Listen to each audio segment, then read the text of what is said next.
olha, a economia brasileira vem mostrando sinais de melhora, mas o poder de compra da população deve continuar estagnado, pelo menos nos próximos anos. Para a gente repercutir esse momento da economia por aqui e as projeções sobre esse assunto, eu converso com Bruno Imaizumi. Perdão se eu estiver errado, acertei o seu sobrenome, Bruno? Tudo bem, Vitor? Acertou sim. Como é que você está? Perfeito, tudo certo. Você que é economista da For Intelligence. Bruno, perdão pela indelicadeza, mas seja muito bem-vindo e boa tarde. Obrigado por aceitar nosso convite para conversar com a gente. Isso, eu que agradeço aí o convite e o espaço aqui para conversar com você e com todos os telespectadores aqui do CNN Money. Para a gente que é um prazer. Bruno, eu queria começar perguntando sobre esse levantamento feito por vocês, apontando que o brasileiro não deve recompor o poder de compra, né, desde 2000, o poder de compra perdido desde 2020, pelo menos até o final de 2026. Eu queria entender exatamente um pouquinho dessa constatação, pensando também, né, fazendo uma correlação com essa política adotada pelo governo federal de conceder aumentos reais do salário mínimo ano após ano, ou seja, acima da inflação. Como é que a gente tem uma correção exatamente pela inflação e concede um aumento real se a população não sente o seu poder de consumo aumentar? Onde é que está errado?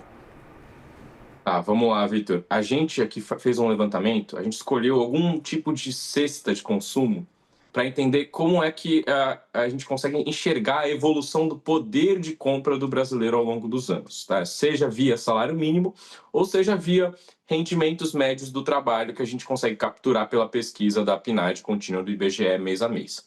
Só que o que a gente faz? A gente utiliza uma cesta básica, né?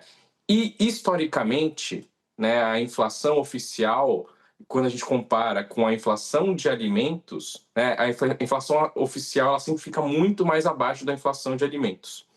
E os níveis de preços de alimentos são muito sensíveis a diversos estratos da população brasileira. Tá? Então, a gente, por eles crescerem mais, eles estão em níveis incômodos, níveis elevados, né? Isso explodiu bastante pós-pandemia. Então, a gente consegue comparar quantas cestas básicas, né, um salário mínimo hoje compra ou um rendimento médio do trabalho compra. A gente sabe que o salário mínimo vem sendo ajustado acima da inflação oficial.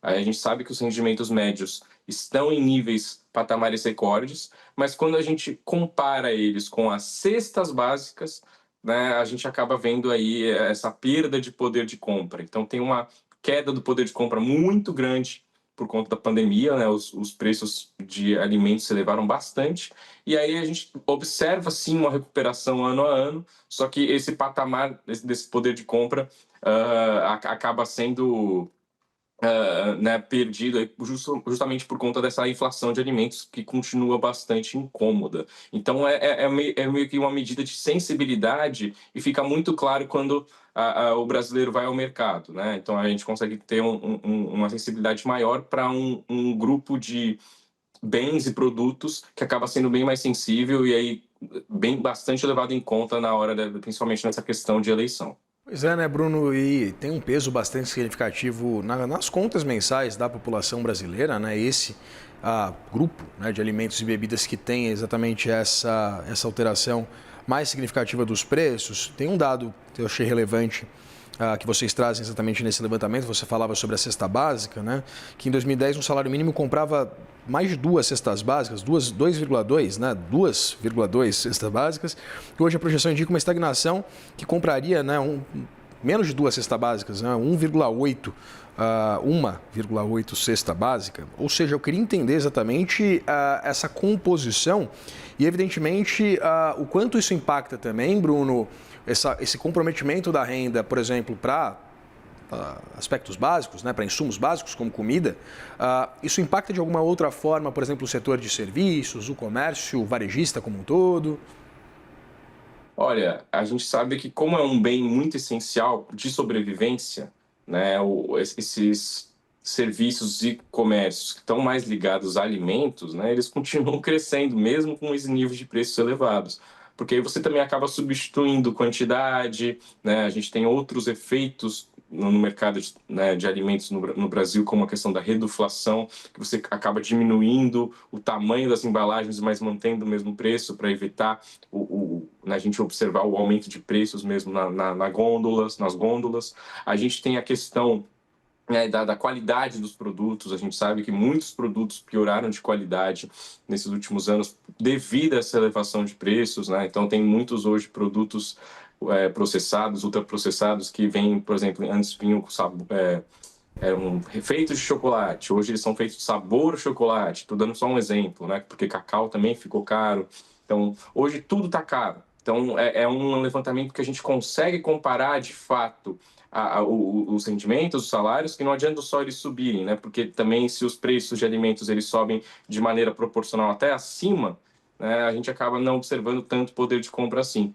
Tá? Então, pelo lado da renda, do mercado de trabalho, que continua aquecido, continua empregando muita gente, população ocupada recorde, esse lado da economia vem sendo super positivo, né? O que complicou não só aqui no Brasil, mas no mundo todo, são os preços de alimentos, e isso sim incomoda, né? Então, se você está destinando mais parcela da sua renda, no salário mínimo, né, para comprar alimentos, possivelmente está faltando para outras coisas. Não à toa, a gente tem um nível de endividamento elevado das pessoas, a gente tem outros componentes, outras variáveis macroeconômicas que acabam sendo afetadas, sim, né, por conta desse poder de compra e a parcela dessa renda sendo mais destinada para bens essenciais, como alimentação. Pois é, né, Bruno? Isso num país que é um grande produtor de alimentos, né, grande produtor de commodities como um todo, commodities agrícolas, alimentos. Eu queria entender, dado também esse comportamento do câmbio que a gente acompanhou no ano passado, né, uma desvalorização bastante significativa do dólar frente ao real, eu queria entender, isso não deveria também mitigar, pelo menos, o preço dos alimentos, principalmente esses que vêm do campo? Perfeito. A gente tem hoje, né, uma descompressão de preços que vem sim do câmbio, né, de uma valorização do real frente ao dólar, mas a gente também perdeu, né, se a gente comparar 2025, a gente sim viu valorização, mas 24 foi um ano muito ruim, né, para pro dólar, então pro real, né, em frente ao dólar. Então a gente tem esse problema que vem do câmbio, a gente tem uma economia que ainda é muito dolarizada, né, as principais commodities sendo cotadas em dólares, e nossa moeda historicamente acaba sendo mais fraca do que a moeda norte-americana, né, que é utilizada como padrão de referência. O problema é que hoje a gente tem uma economia que está cada vez mais voltada para exportações do que para consumo interno. Tá? Então, a gente, lá atrás, 10 anos atrás, a gente tem um peso de agricultura familiar em torno de 70%. Né? A gente viu nessa última década um avanço muito forte das grandes propriedades de terra, que são voltadas, né, para esses grandes proprietários, eles têm um olhar mais de exportação, porque se a nossa moeda está um pouco mais valorizada, as pessoas lá de fora conseguem comprar mais, né? Então eles acabam voltando isso mais para exportação. Então a disponibilidade interna acaba sendo afetada por conta disso, tá? Então a gente não tem há muito tempo o censo agropecuário, que provavelmente vai mostrar uma redução dessa proporção da agricultura familiar aqui no Brasil, tá? Então a agricultura familiar geralmente ela cultiva mais, né? Cultiva menos em termos de quantidade, mas mais em termos de variedade. Tá? Então, enquanto essas grandes propriedades elas focam em uma commodity apenas e olham mais para a exportação. Tá? Então, a gente acaba tendo aí essa redução aí da oferta de muitos outros alimentos e a gente acaba olhando pouco aí para essa questão. Né? Então, a gente está quase 10 anos aí sem dados do censo agropecuário. Então, é mais um reforço aqui a minha fala da gente olhar com cuidado, carinho para essas grandes pesquisas de instituto, né, como o IBGE, porque a gente sabe que a qualidade dos dados e a frequência deles é muito importante. Conversei com Bruno Imaizumi, economista da For Intelligence. Bruno, muito obrigado pela disponibilidade de conversar com a gente. Vitor, eu que agradeço o convite, fico à disposição aí de próximas conversas aí com vocês, viu? Abraço. Nós também, um forte abraço.